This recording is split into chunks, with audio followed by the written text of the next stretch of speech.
Hey, it's Janda, and this is a look back into surprising moments over the past year from Behind the Song episodes, tidbits about the music and the history and the lyrics. First up, from episode number 71, the accidental lyric in Guns N' Roses' Sweet Child of Mine, a song written by Axl Rose for his girlfriend at the time, Erin Avery. When the song ends with the line, "Where do we go now?" we're left thinking that's about wondering if the relationship will be able to sustain, as so many others in Rose's life hadn't. But it was partly a studio accident. When the band rehearsed and recorded it, at one point, the line came up as a real question. Where do we go next within the context of this song as they were playing it? It's one of the happy accidents that makes rock songs so interesting. Similar to how the stutter in BTO's You Ain't Seen Nothing Yet was also unplanned. That's rock and roll for you. Next up, when I dove into the lyrics of Boston's Foreplay Long Time and the incredible history of how Boston mastermind Tom Scholz really pulled the wool over the record executive's eyes to make Boston's debut album sound like he wanted it to, a sleight of hand that he played with the producer, with drummer Jim Mazdia, and with singer Brad Delp, you told me that you loved this story.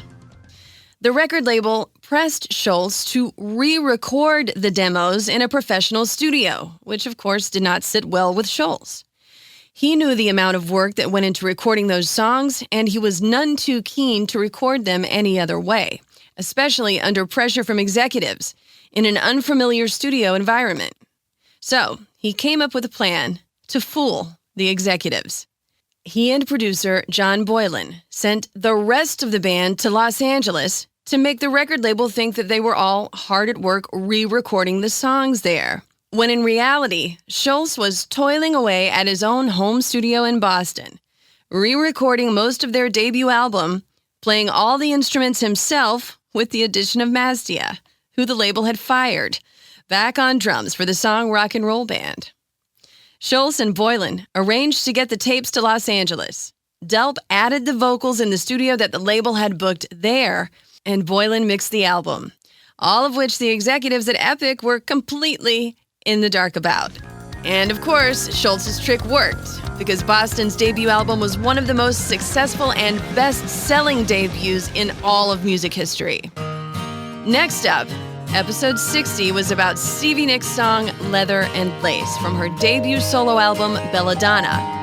Lots of folks were surprised to learn that she originally wrote the song for someone else, a pretty famous country singer. It's hard now to imagine anyone else but Stevie Nicks and her one-time boyfriend Don Henley sharing verses on the song Leather and Lace. But that's not how the song started out. Waylon Jennings, the outlaw country star who turned the Nashville music business on its ear several times over during his long career with his resistance to what he considered to be the confining aspects of country music, was a big fan of Fleetwood Mac and of Stevie Nicks' songwriting in particular. In fact, back in 1978, he and Willie Nelson recorded a cover of Gold Dust Woman for the Waylon and Willie album, which was a #1 album on the country charts for 10 weeks. And it was not the first or the last time Jennings would reach into the rock world for song material. Jennings was at the height of his fame at this time, and had previously asked Nicks to write a song for him that could be sung as a duet between he and his wife, the singer Jessi Colter. Nicks agreed and spent a lot of time putting together the lyrics for Leather and Lace as a duet between a man and a woman who were involved together and who were performers, a duet between singers in bands, and how hard it could be to maintain relationships under the spotlight, a subject that Nicks knew all too well. The song was written during her time dating Don Henley, and finished with Henley's insistence that she keep at it and not give up on it, according to Nicks. And by the time she did finish the song, a surprising thing had happened. Jennings and Colter had split apart, due in no small part to Jennings' well-publicized drug abuse. So Stevie Nicks kept the song for herself and asked Don Henley to duet on it with her, and the rest, as they say, is history. And speaking of Don Henley, lots of folks were surprised to find out that he didn't write The Boys of Summer, and it was actually written by Heartbreakers guitarist Mike Campbell and intended for Tom Petty to put lyrics on and sing. I got into that story in episode 73. Campbell put the music together for a demo and played the music for Tom Petty and producer Jimmy Iovine, and was discouraged when they both were underwhelmed with what they heard. Iovine suggested a change to the chords in the chorus to make the demo sound a bit more uplifting, which Campbell did. But little did he know that Iovine had something else in mind for the song, and Campbell was surprised when he suggested that he should try to play it for Don Henley, who was looking for songs for his new solo album. At the time, Petty was preparing songs for the Heartbreakers album Southern Accents, and Campbell, knowing that if Petty liked what he heard, he would have said so. So, he agreed to play the demo for Don Henley, and he did at Henley's house. He left not knowing if anything would happen with it, and was surprised to get a call later from Henley, who told him that he had just written the best song of his life to the demo that Campbell had recorded.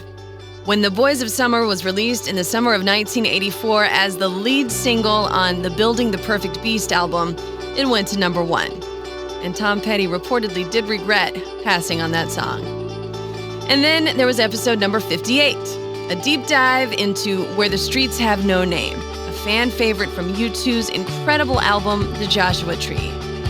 It wasn't a song that came about very easy, and it almost drove producer Brian Eno crazy. There are so many weird time changes, echo effects, impossible patterns, and rhythmic couplings in Where the Streets Have No Name that it almost was destroyed. Brian Eno, who co-produced it with Daniel Lanois, was physically stopped from scrapping all of what he called the screwdriver takes, painstakingly recorded in parts and pieces by Flood and fellow engineer Pat McCarthy, because Eno was so frustrated with it, and in a fit of almost madness, decided that it would be better just to start the whole thing fresh. The story goes that Pat McCarthy caught Eno attempting to erase the takes when he came into the control room at Windmill Lane Studios in Dublin with a tray of tea. And then seeing that, spilled the entire tray on the floor in his effort to get Eno to stop what he was doing. Over 40% of the total studio time spent on the Joshua Tree album was spent on getting this song completed. And speaking of producers, there was that moment when Georgia rockers The Black Crowes, who at the time called themselves Mr. Crow's Garden, got into it with Rick Rubin, who suggested a name change for the band that really offended lead singer Chris Robinson.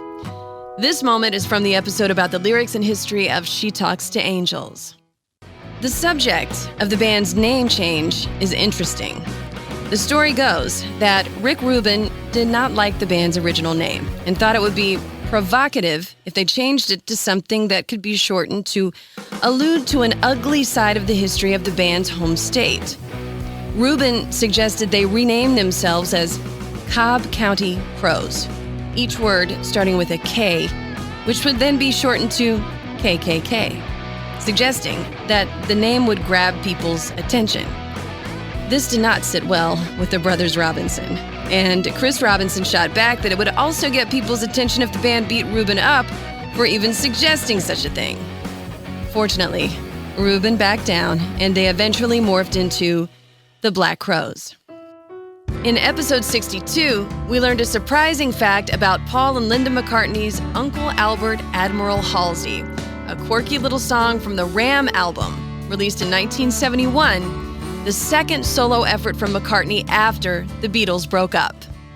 When the song Uncle Albert Admiral Halsey was released, it became Paul McCartney's first #1 hit on the Billboard chart as a solo artist. This wonderfully odd song that was described by some as an interesting hodgepodge of sounds and by others, including the writers at Rolling Stone, as virtually unlistenable, rose to #1. The song and this album represent some of Paul McCartney's most experimental work. And at times you feel like you're listening in on someone else's private conversation. It's that intimate. But it struck a chord with fans, and eventually the critics had to agree. Paul McCartney had, once again, arrived. And finally, from episode number 66, a deep dive into the lyrics and history of Cheap Trick's Surrender. Many fans were delighted to learn that April 1st holds special meaning for the band, the most famous band out of Rockford, Illinois.